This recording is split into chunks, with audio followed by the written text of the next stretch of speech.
Hare Krishna, dear devotees. Please accept my humble obeisances. So we are reading from the book Bhakti, the Art of Eternal Love by His Divine Grace A.C. Bhaktivedanta, Swami Śrila Prabhupāda. Let's continue from where we had left yesterday. Boundless love. Our loving propensity expands just as a vibration of light or air expands, but we do not know where it ends.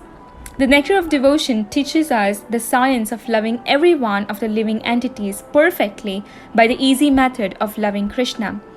We have failed to create peace and harmony in human society, even by such great attempts as the United Nations, because we do not know the right method.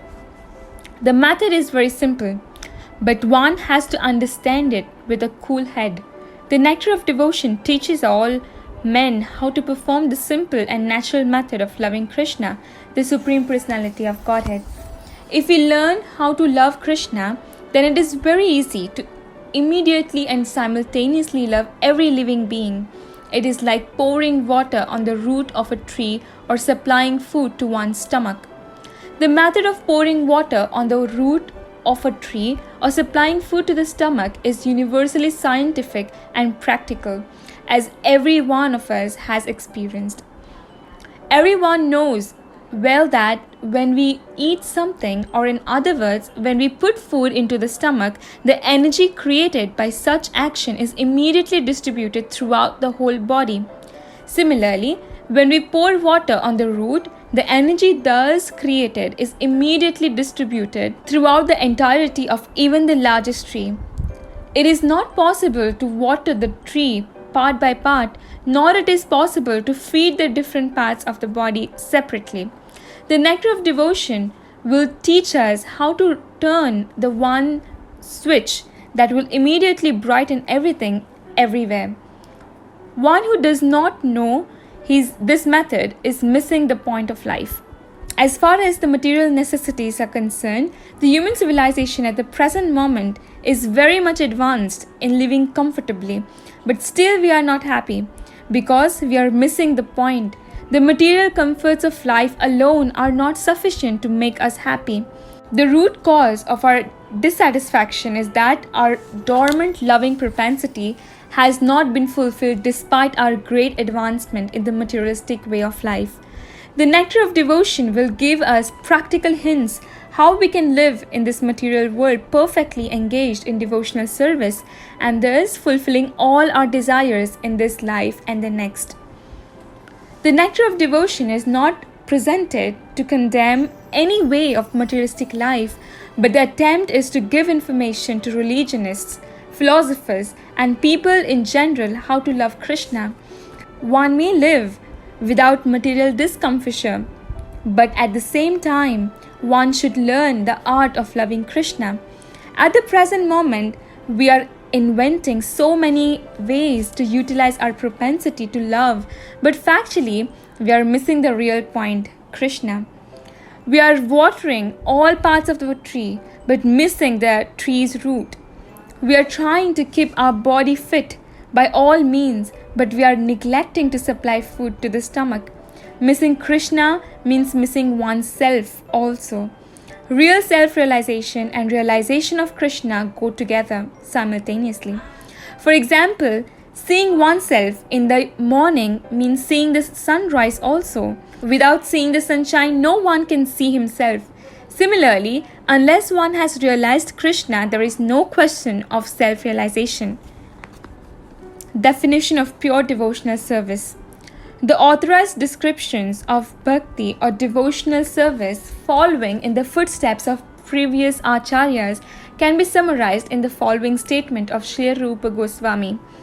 First-class devotional service is known by one's tendency to the fully engaged in Krishna consciousness, serving the Lord favorably. The purport is that one may also be in Krishna consciousness unfavorably, but that cannot be counted as pure devotional service. Pure devotional service should be free from the desire for any material benefit or for sense gratification, as these desires are cultivated through fruitive activities and philosophical speculation. Generally, people are engaged in different activities to get some material profit, while most philosophers are engaged in proposing transcendental realization through volumes of word jugglery and speculation. Pure devotional service must always be free from such fruitive activities and philosophical speculations. One has to learn Krishna consciousness from the authorities by spontaneous loving service. Acting for Krishna, the essence of bhakti. This devotional service is a sort of cultivation. It is not simply inaction for people who like to be inactive or devote their time to silent meditation. There are many different methods for people who want this. But cultivation of Krishna consciousness is different. The particular word used by Śrila Rupa Goswami in this connection is anushilana, or cultivation by following the predecessor teachers, acharyas. As soon as we say cultivation, we must refer to activity.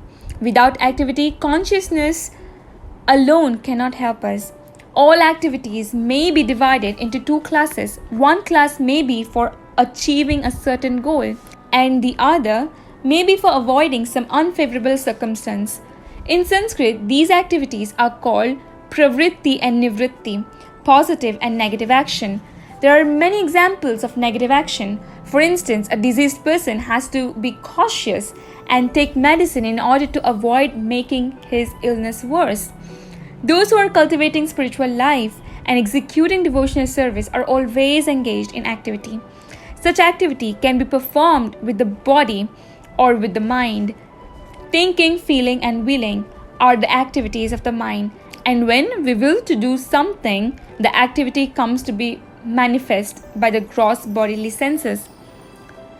Thus, in our mental activities, we should always try to think of Krishna and try to plan how to please Him, following in the footsteps of the great acharyas and the personal spiritual master. There are activities of the body, activities of the mind, and activities of speech. A Krishna conscious person engages his words in preaching the glories of the Lord. This is called kirtan. And by his mind, a Krishna conscious person always thinks of the activities of the Lord as he is speaking on the battlefield of Kurukshetra or engaging in his various pastimes in Vrindavan with his devotees. In this way, one can always think of the activities and pastimes of the Lord. This is the mental culture of Krishna consciousness.